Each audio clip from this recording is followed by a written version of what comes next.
nous terminons, Karine, en ce samedi, cette thématique des soupes que vous avez entamée jeudi. Alors ce matin, c'est quoi la touche, la touche? La touche, ce matin, c'est les légumes de saison, les légumes du marché. Je sais que vous allez aller faire votre marché, ça me réjouit. Et donc, dans notre petite souplette bien chaude, réconfortante, on va se mettre un petit peu de potimarron, un peu de panais, un peu de châtaigne.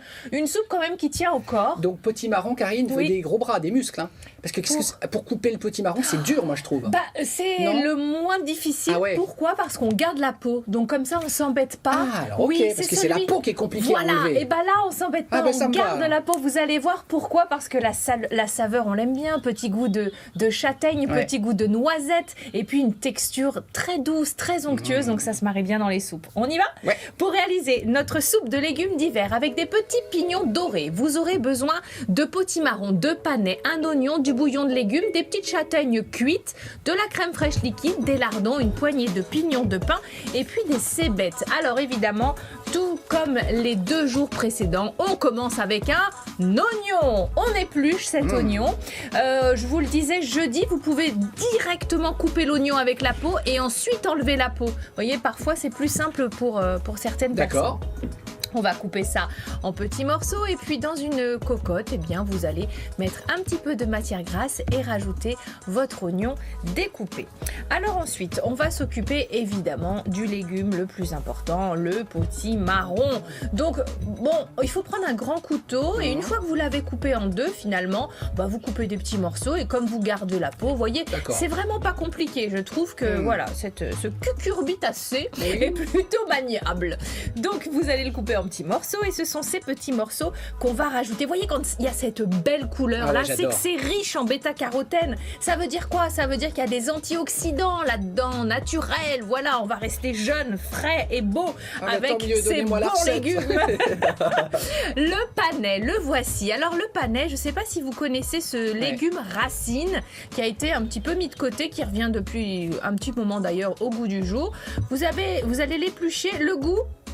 Le goût est plutôt très sucré, ça s'approche de la carotte, un peu du navet, mais bon voilà. Moi j'apprécie beaucoup ce légume qui est très riche en fibres d'ailleurs. Si vous avez des petits problèmes de... ça va, mais on ne sait jamais, je le note. Voilà, à 7h15 du matin, on sait que Damien va bien, question transit. Tout va bien. Cru ou cuit d'ailleurs, ça se mange très bien. Vous allez mettre votre petit bouillon de légumes et vous allez laisser cuire tranquillement. On peut s'arrêter là, vous mixez tout ça et franchement ça fait déjà une bonne soupe. Pour améliorer un petit peu quotidien. Faisons donc, torréfier quelques petits pignons de pain parce que ça va apporter un peu de croquant, une petite saveur. On va faire dorer les petits lardons. Et puis, alors sans matière grasse, quand vous mettez les lardons dans une poêle bien chaude, un petit peu de papier absorbant pour justement limiter un petit peu le gras.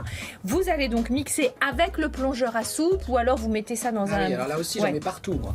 Ne soulevez pas le plongeur à soupe. Non, ou alors vous arrêtez d'appuyer. Ma cuisine. Non mais vraiment je suis un garçon, je ne suis pas des plus habiles, mais on est d'accord. Faites gaffe avec le plongeur à soupe. Vous allez rectifier l'assaisonnement. Donc il va falloir goûter tout ça, rajouter un petit peu de sel. Vous pouvez donc mettre un petit peu aussi de crème fraîche directement dans la soupe. Mais honnêtement, moi je préfère comme ça. Juste l'oignon, le potimarron, le panais, on mixe et c'est tout bon. Ça c'est de la cébette. Alors le cébette c'est un jaune oignon vert avec un bulbe comme ça très réduit. C'est comme de la ciboule, petit goût d'échalote, vous voyez. Bon alors là, je me prends pour un espèce de grand chef. J'ai mis des petites virgules de crème. C'est votre reportage, Karine.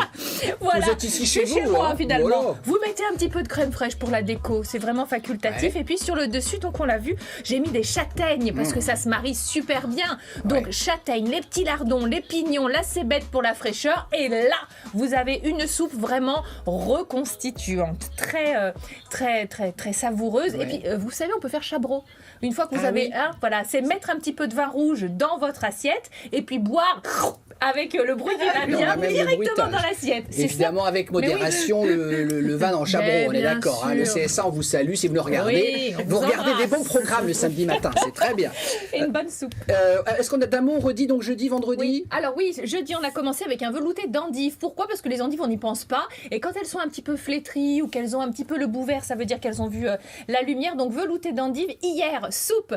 Alors pour le coup, plutôt riche en protéines avec des pâtes, des pois chiches affiche et aujourd'hui, vous venez de le voir, toutes les recettes sont disponibles sur l'intégrale du replay de Télématin sur notre site France TV, également sur le Facebook de l'émission d'ici 10h du matin. Là, tout de suite maintenant, sur mon Instagram à moi, n'hésitez pas. On échange, vous, quand vous cuisinez, vous m'envoyez vos photos. C'est vrai. Et je les partage et ça me fait plaisir. J'avais fait le gâteau marbré, zébré, qui ressemblait pas du tout à la recette de Karine. C'était très bien. Non, l'intention y était, le résultat n'y était pas du tout. C'est ce qui compte, c'est l'amour.